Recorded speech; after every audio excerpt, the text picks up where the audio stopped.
Hello everyone, welcome back to TH Designs. Welcome back specifically to the Wheel of Wonders, one of the standout series on this channel, a big fan favorite, and today in episode 12, we have a very special one. Today is the 10,000 subscriber special. Of course, we have hit 10,000 subscribers about a week ago, and I'm incredibly grateful for that number, and I want to celebrate with today's video. We're going to have a very special challenge and a very special addition to the Wheel of Wonders series. Again, before we dive into the episode fully, I just want to take a moment to thank all of you who are watching, all of you who have been watching, and everybody that will be watching in the future. I'm very thankful and grateful for every single one of you. This channel is so much fun to do, and without you all, it wouldn't really be possible. So again, I'm extremely thankful. With all those things said, let's jump into the park and let me introduce why today is going to be very special. Here we are in the in-game file where you can see the hosts of the previous 11 episodes. We have done plenty of work in this park. Last episode, of course, being episode 11, where we took on Buccaneer, which was a almost 300-foot log flume ride. Absolutely insane coaster. Of course, in this video, the challenge was to actually interact with a previous episode, which was Abyss right here. So that connects to what today's video is going to be. How? Let me tell you. So Abyss's challenge was to be less than 2,000 feet, which if we click on the stats, you can see I actually missed by being 5 feet too much. So on the kind of topic of footage, you can kind of probably guess where I'm going.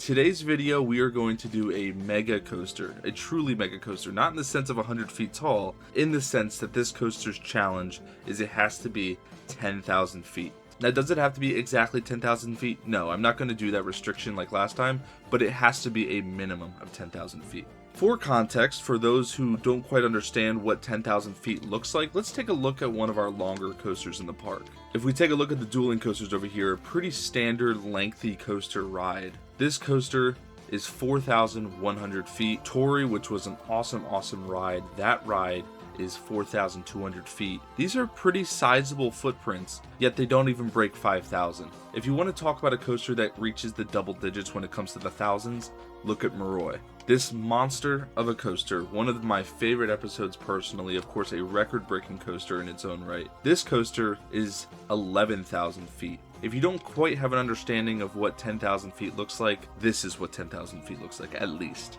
So are we going to do something that's 500 feet tall? Maybe, maybe not. Depends on what the wheel gives us and what coaster we get. But the coaster will be of that size. So that does kind of answer the question of, is there going to be a challenge wheel in this episode? No, because this is the challenge. This is the celebration we are going to do. This is going to be a very lengthy episode. Now, on top of the 10,000 challenge, there is an additional challenge in this video that has not been seen in any other episode thus far. Now, the theme wheel is personally one of my favorite aspects of this entire series, and that's because they come from you guys. In every single episode that we upload, there is a little piece of the comment section in there. I love that aspect of the wheel, and to celebrate that, I want to make the theme wheel go not once, not twice, not 3 times, but 5 times. There will be 5 different spins of the theme wheel.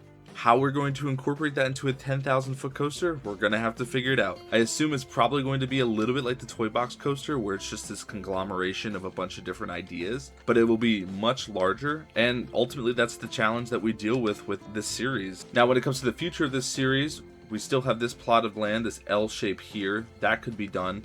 We'll still have that back corner, that can be done.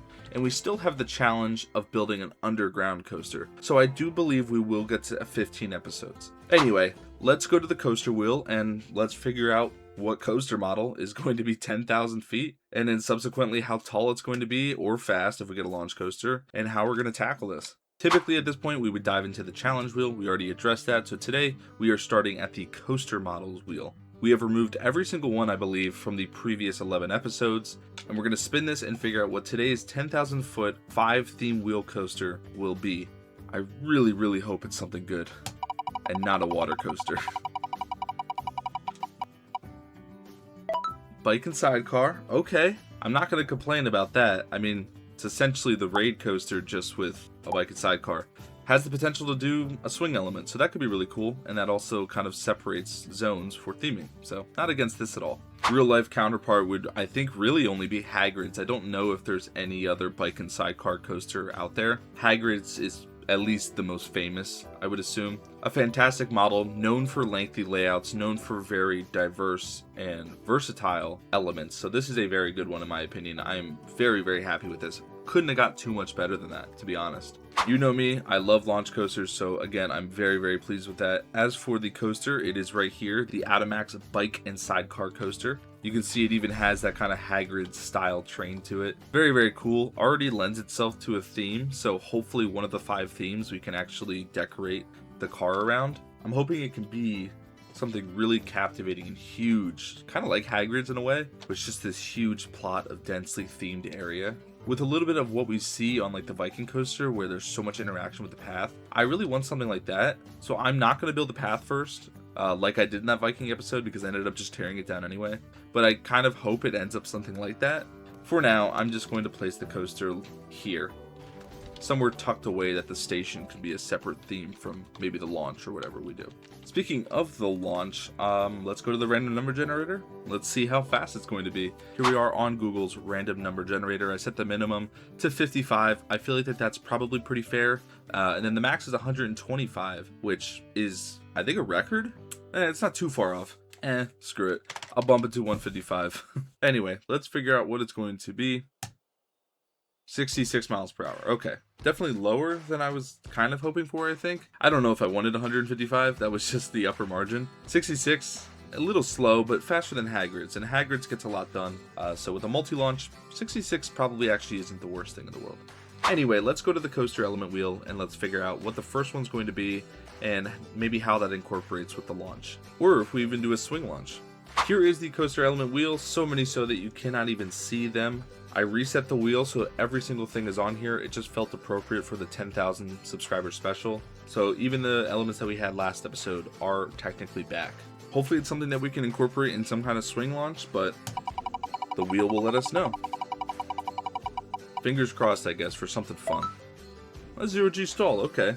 That's interesting, and that can totally be incorporated into the shuttle launch.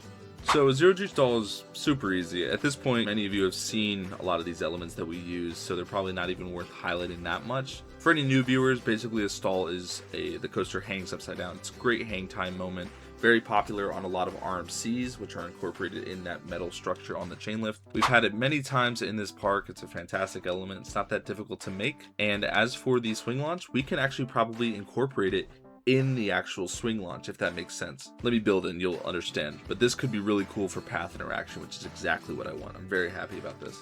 All right, there's the pre-lift and the 0G stall done. Obviously, you can tell I'm kind of lengthening it because we are trying to reach that 10,000 mark. We also are trying to keep in mind that we want to be friendly to our future self when it comes to theming these. And this is going to be one type of theme, I assume. So I'm trying to keep it kind of close together. I really, really like this spike, this kind of overbanked turn into a little bit of a down into a vertical spike. Really, really like that. That's going to look really neat with some theming. And I like that the swing, it only gets halfway up the 0G stall and then it goes back and then it makes it all the way through.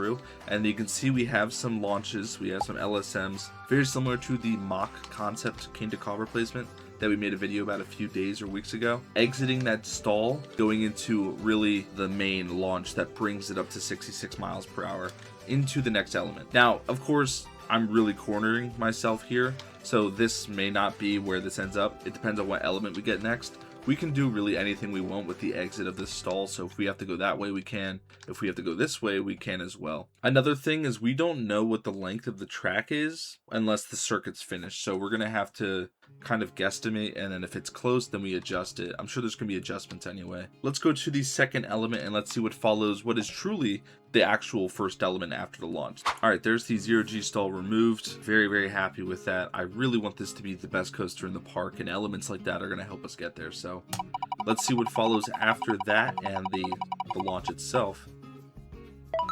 Wraparound corkscrew, okay. So a wraparound corkscrew, besides apparently being a hairstyle, which is cool, is not a corkscrew like this image suggests, not even an interlocking corkscrew like this suggests. It is very similar to, it is really, the Drachenfire drop. There is the Drachenfire dive drop, which is technically different that steel curtain that Kennywood has, although it's really the same thing. I'll attach some footage so you get a glimpse at what it really is, but essentially it's a corkscrew that peels away into this huge banking turn. We have had it in the past, most recently I believe on the Viking coaster. Yes, here. This is the element right here. Very, very cool element. It offers a really good opportunity to do some cool theming interaction. I'm not against this. I think this is cool. It does mean we're going to have to adjust this, so I may have it go left, get some track here, and then it comes back around this way, maybe going over this segment of track, and then we enter, theoretically, our second area of theming. I have some kind of idea of what I might do with the theming, but not really.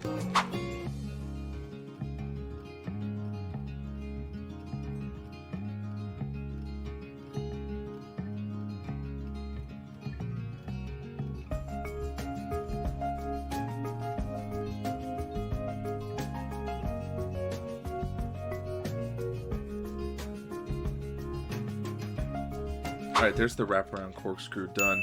I really like how it looks, and I think I really like how it's setting itself up. You'll notice that it's subterranean, and I'm trying to preserve this moment here, because this will probably be a big plaza for whatever this entrance of the station and everything looks like. So this could theoretically at this height be underground, or it could be some kind of interactive element while kind of not intruding on the sightlines of the plaza that I would like to maintain. I do think though with whatever element we get next, we could either hide this track more or continue it that way. I like the launch there. I like this moment over the entrance to the area. I think this is pretty nice.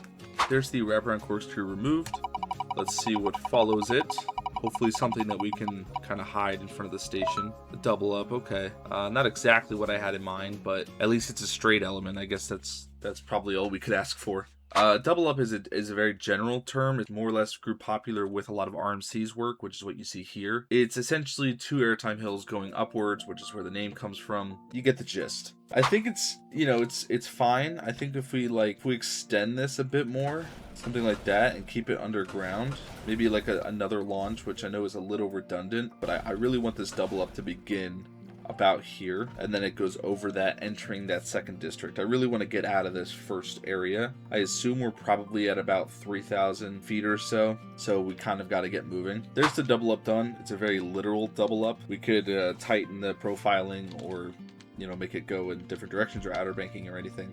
But I'm more curious on what the next element is first. If we get something that we can incorporate at this height, then maybe I'll adjust it later. I made this into a launch. It doesn't really do anything. It's already kind of at max speed. This is at 66 miles per hour. It's a little unnecessary, and I'm not a huge fan of it, but I kind of need to know what the theming is here to address that more. Either way, we are entering into the theoretical second area of theming. I'll try and make it a lot smaller than this, and yeah, so let's see what the next element is. This coaster is pretty sweet so far. Alright, there's the double up removed. Let's see what follows it. I guess, as we said, hopefully something in the air, but if not, you know, it is what it is. Step up under flip. Alright, that's not something necessarily that we can do in the air. A very good element. We haven't had it for a second. So a step up under flip, I believe, is an exclusively RMC element. It's most famous on Wildcat's Revenge for being the biggest in the world, I believe. Essentially, it's a 0G roll, but the exit, it's really the best way to explain it is it's a wraparound corkscrew that's tightened into a much finer profile. So it does kind of the same mechanic where it rolls and then peels out on a turn, except instead of being 20 yards wide, it's tightened into a 0G roll, or almost like a barrel roll. Either way, it's a really fun element, and it's not going to be too difficult to make. It does mean we're going to have to go back down to the ground, so I'm going to do that.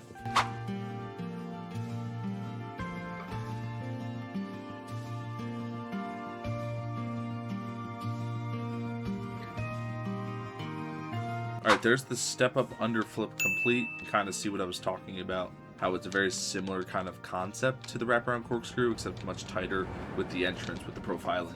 As for the exit, we can really do whatever we'd like. It depends on what we get on the next element. We also adjusted the double up to kind of do what I was talking about before with some outer bank turns and such. Let's see what is next. We are moving along. This has really proven to be one of the best coasters in the park. So far, at least, this would be an extremely awesome coaster in real life. So, step up under flip is removed. Let's see what follows after. Hopefully a cutback, but as usual, who knows. That way, okay. That's a classic. We have that pretty much every single episode, it feels like. The Batwing is a very famous element. It's pretty common. It's probably seen in real life. Both non-inverted and inverted coasters have this element. This is Montu at Busch Gardens, Tampa. We've had it feels like every episode almost. We even had it last episode, but it was redundant because we forgot to remove it from the wheel, because the previous episode over here, this is the element right here. We already had it. Had it on Komodo right here. Pretty sure we had it on Deadeye as well. It's, like I said, an element that we see frequently. So we are not strangers to this element, and I think it's going to fit pretty nicely here if I have it kind of roll to the right, exit this way going underneath potentially the rollover camelback, or step up underflip. I keep calling this a rollover camelback.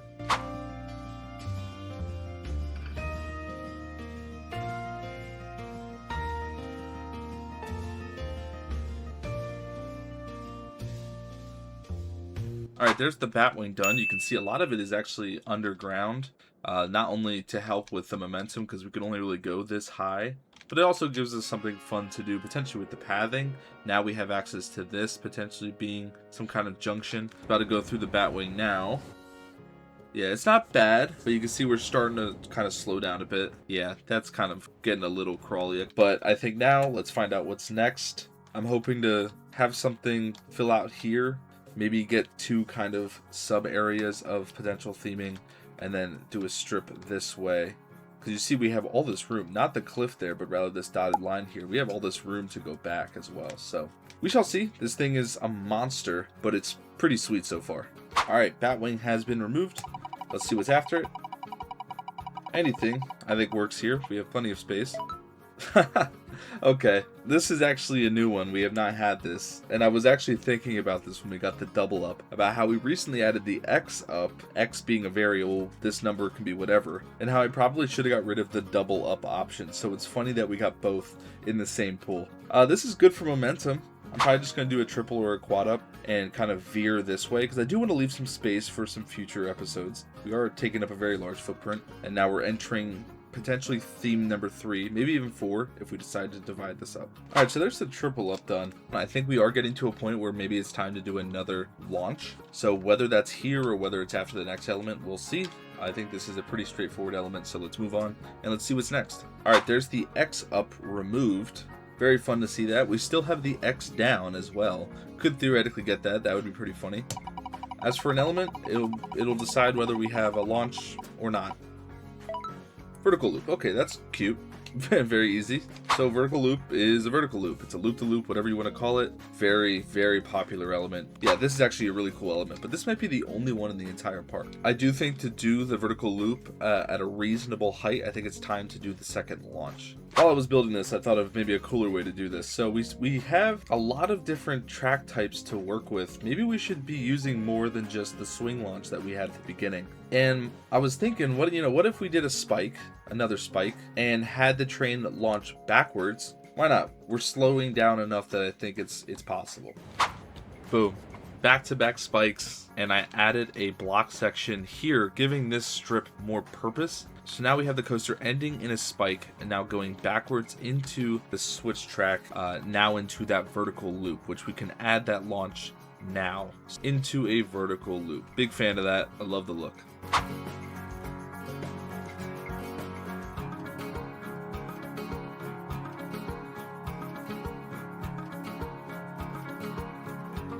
Alright, there's our backwards vertical loop done. It's 124 feet in the air. My only concern with the switch track is that this banking here, because it's a pre-made element, is pretty sharp for how the speed of the coaster. The G-forces might be a little high there, but there's not too much we can do there. So now we are going through the elements backwards, and hopefully we get an element that can kind of fill out this area, and this can be an additional backwards type of themed area.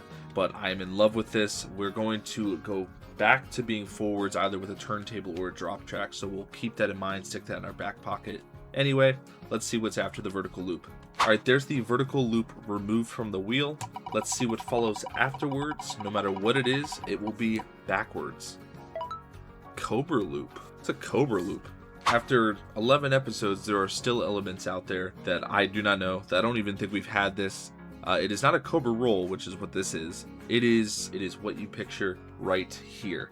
A Cobra loop is an inversion similar to a loop, shocker, as the entrance is a half loop, then it goes into a half corkscrew / half loop that makes a 135-degree turn, so it exits diagonally. I don't know if we've had this before. Somebody might know, and maybe I'm not remembering.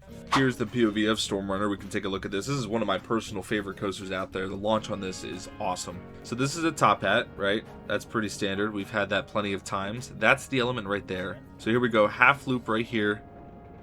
And then it... yeah, I mean, it seems like it's just an Immelman. I don't know. That's kind of how I'm going to shape it. So I'm going to have it do that half loop, and then it's going to exit this way, and we're going to fill out this area a little bit more and start heading towards that finish line.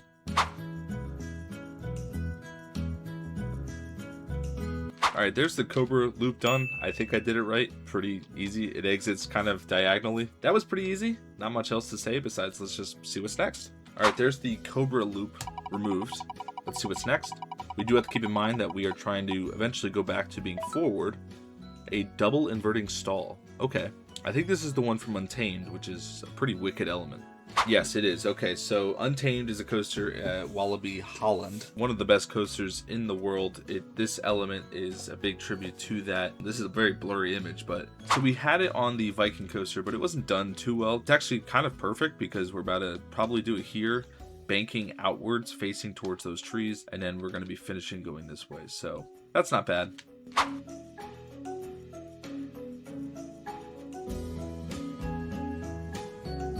Alright, there's the double inverting stall. Pretty cool. Double inverting stall is complete. There's the double inverting stall removed. That was one of the new ones from a few episodes ago, so really glad to see that. Let's see what is next, and potentially the one before the drop track. A dive loop. That's really easy. Dive loop is the opposite of an Immelman. I mean, here's a good example is on Gatekeeper. Yeah, an Immelman is just if it enters on the bottom and then sweeps out this way. A dive loop is the other way. So this is actually good. I like this a lot because then we can put the drop track here and then we get pretty much a straight shot to the finale, which is awesome. I like that.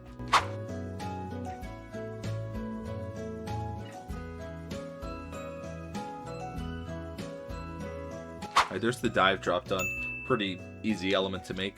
We are lining ourselves up to do a little break and block section with the drop track, subsequently going that way straight ahead towards the finale, which will be potentially the last themed area. I don't know. I'm going to make the drop track quick and kind of lining ourselves up, but yeah, this is probably it. Alright, there's that drop track with the a launch and then a little S-bend into the second launch, which gets it at max speed, setting ourselves up very nicely for the finale, which is hopefully going to be maybe one, maybe two elements. Let's go figure out what those elements will be, of course complete them, and then the biggest part of this video, the theme wheel. There's the dive drop removed. Let's see what potentially the last one could be. I mean, it depends what it is. Right after the last launch. I mean, sure. I think this is the first time we've ever even actually gotten this.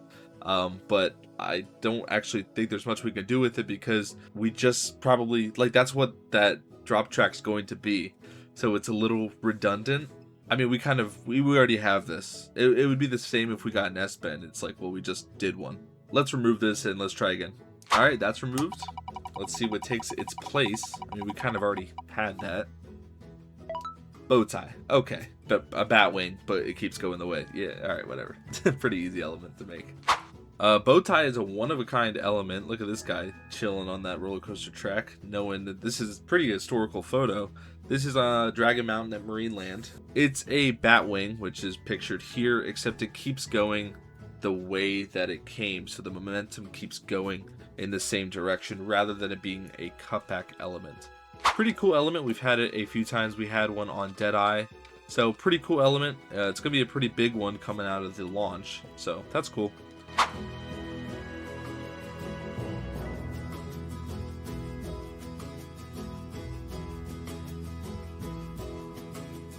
Alright, there's the bow tie done, coming straight out of that launch. You can see I added a little mini airtime hill. Pretty easy element. Let's see what's next. I think we can actually squeeze one final one, hopefully. We have some space to work with here. Alright, the bow tie is removed. This is the last spin of this coaster, this 10,000 plus foot coaster. Inline twist, okay. It wouldn't be a true Wheel of Wonders video without some kind of wrench of our plans. It was going a little too well. So an inline twist is different from a barrel roll is that it doesn't have any banking offset. It's typically seen on flying coasters or wing coasters. This is a good image here, this thumbnail. The reason I say it's a wrench in our plans is because we are going pretty fast right now, and this type of element is not so kind to a coaster going very quick. So I might have to cook up something here with the brakes. I'm not entirely sure. This is a little strange because I think the G-forces might be too extreme if we just, you know. Alright, there's the inline twist. It looks pretty brutal. Yeah, that's pretty gnarly. You see I added some trim brakes. That should help it out some more. So ugly. All in all, this completes the layout. To be honest, the wheel is pretty generous in this video. I feel like everything is pretty awesome. So looking at the track length, it says 4,600 feet. I'm extremely skeptical of that. If we take a look at Komodo here, this is 6,000 feet. So you're telling me that this coaster is 6,000 feet. This is 4,600 feet? I don't buy that. I don't know if the switch tracks or the drop tracks are messing with that, but that absolutely does not seem right. 13 elements. I think it's the most we've had in any episode ever. It's an awesome coaster, and it's going to look even more awesome with theming. Which, speaking of, let's just call this 10,000 feet. Let's jump over to the theme wheel now, and let's actually see what the 5 themes, because don't forget, we're spinning it 5 times. What themes are we incorporating into this layout? All right, here is our theme wheel, updated with new additions from the previous 2 episodes, because remember last video we did not do a theme wheel, we did an extension off of the Abyss episode. So of course we are spinning this 5 times, and speaking of 5, we have 5 new additions to the wheel. First we have in red here 80s Retro Wave, which is a bit of an extension off of this comment. Instead of 70s/80s, we just stuck with the 80s. I love Retro Wave type of theming. I feel like that's a really cool idea. Second is Hell. That was actually somebody referencing the US corporate commercial coaster that we did. I love that. So this would be literally Hell though, instead of corporate Hell. Third is Matrix, which I imagine would be very similar to the one coaster that we did in that AI video, the one that Copilot had actually designed. Next is Video Game, which is self-explanatory as well. We would spin a wheel of probably the biggest AAA games or something like that. And then last, we have Abandon, which is from this comment. Pretty self-explanatory. I really like that one as well. So we have to spin this 5 times, so we are going to get 5 of these. And the first one, let's see what it'll be. Okay. Obviously not a theme, and pretty ironic. This is completely irrelevant, and I actually probably should have got rid of this. It's a great idea. It's just irrelevant today. Alright, that's removed. Let's see for real what the first one will be. Video Game. One of the new ones. That's cool to see. So let's hold on to that. Let's not spin the video game wheel just yet. Let's see what the other 4 will be first. There's the video game tab removed. Let's see what's next. Resort. Okay. Boring. This is a planet coaster theme, so a little less interesting, but we got it, whatever. That'll probably be the smallest section of theming, but that is removed. Let's see what the third theme will be. One color. I actually have been really looking forward to this one. This one's a really cool one. How we're going to incorporate all of these together, I have no idea, but one color, that's very cool. Let's see what the fourth will be. Those 3 are very diverse. I don't know how we're going to do this. Horror. Okay, that's cool. I meant to do a Halloween episode where this would have been done, so it's cool to see it done like 3 months late, but hey, we got it, whatever. Let's see what the 5th one will be.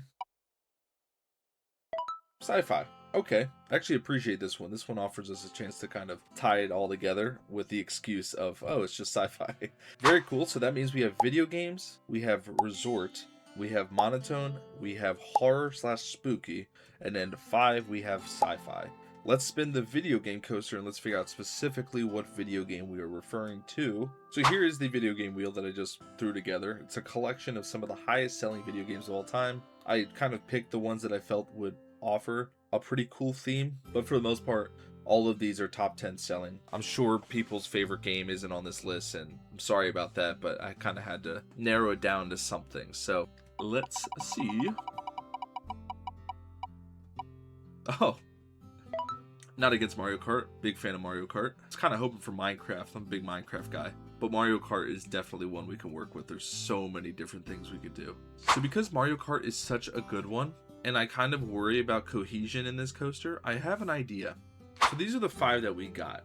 So I thought sci-fi would be the one to kind of tie it together because I do worry about cohesion. But Mario Kart is, it's a game that travels to different themes and different universes and different worlds and different racetracks all in all.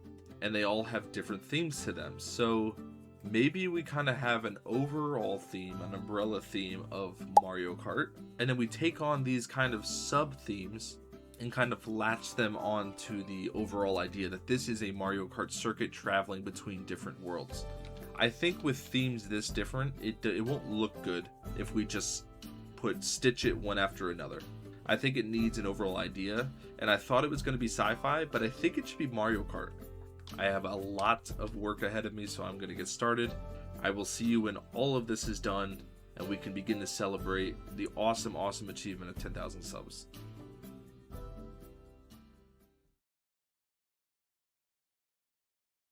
Alright, we are back, and as you probably noticed, this is not the site that the coaster was built on. This is the entrance. And that's just because I kind of want to preface some things before we go into this. This is by far the biggest build that has existed in this entire park. I'm pretty proud of it. It was very fun to do. It literally has been like 4 days straight of just building this thing, which beats, like I said, beats any build that we've had before. So the reason I'm prefacing this before we jump over there is it's been a while. I may not remember the design process. I may not remember a blueprint that I used or anything like that. So just please excuse those things. But anyway, without further ado, with those things out of the way, let's see the build.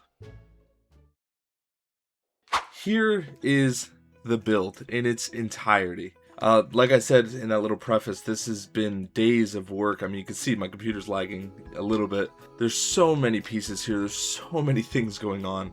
So to kind of introduce all of this, I can't remember if I mentioned this before jumping into the design phase. Relative to cohesion, I decided to link all of these together using the Mario Kart idea. And more or less the kind of idea that this is one continuous circuit that's going from like teleporting pipe to pipe into these different circuits, all kind of this huge Grand Prix, I guess is probably the best way to explain it.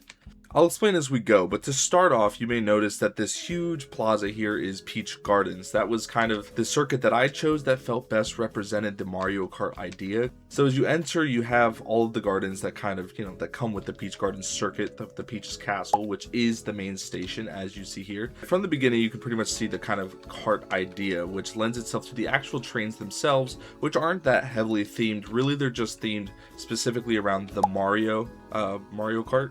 Just adding like the little boosters in the back, the yellow wheels, and obviously the Mario logo itself. Anyway, to start the actual circuit, we start off in Peach's Gardens, going literally throughout this kind of castle topiary garden, I guess is probably the best way to explain it. Starting off with that initial launch and just kind of weaving in and out. You can pretend that this is some kind of gold statue of Princess Peach, I suppose. Rolling into the swing launch section, which is just encompassed completely by this huge mansion slash castle. I knew I wanted some kind of really big structure here to kind of enclose this swing launch and keep it really intimate. I'm pretty happy with the general idea. Like the scale of it is really neat, and you'll see that in the POV.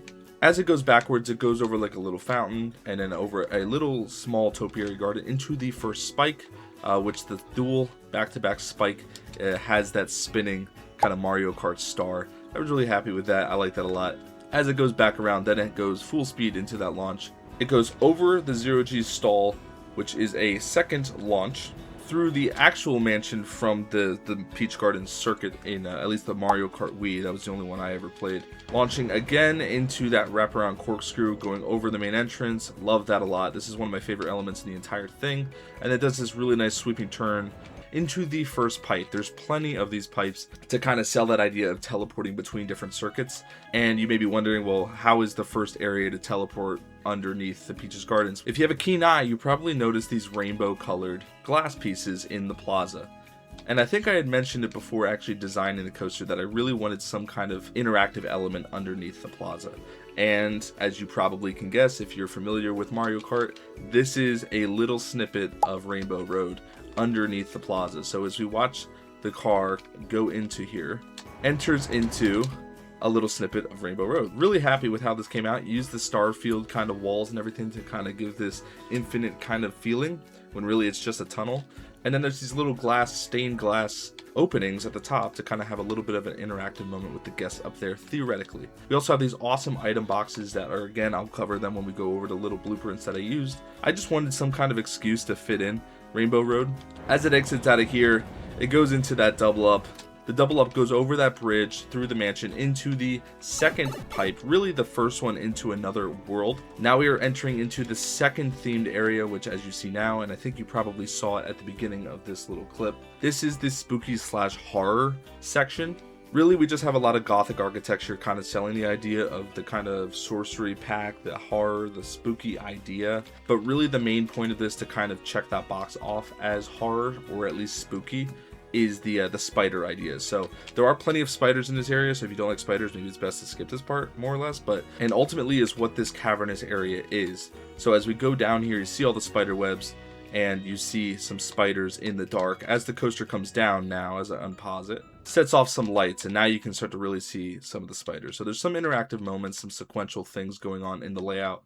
As it goes through here, through all the tunnels, you then have that bat wing, which is a pretty cool element. Really just goes underground through some more webs and things like that. And as it goes through this second area, we have another tavern. And as it comes in here, it'll set off some more lights where you can then see the big mama spiders. So yeah, really nice stuff there. Pretty big fan of this. Then we go into that, I think it was a triple up or whatever this was. I can't remember. It's been so long, I don't even remember what the elements are. But anyway, as it transitions into the monochromatic area, actually I didn't decorate this part, oops. It then leaves this area. Really, this whole area was kind of inspired by the Harry Potter world in Universal at Islands of Adventure. You get that kind of intimate, down-to-earth scale where everything's kind of on top of you. It's very narrow passageways and things like that.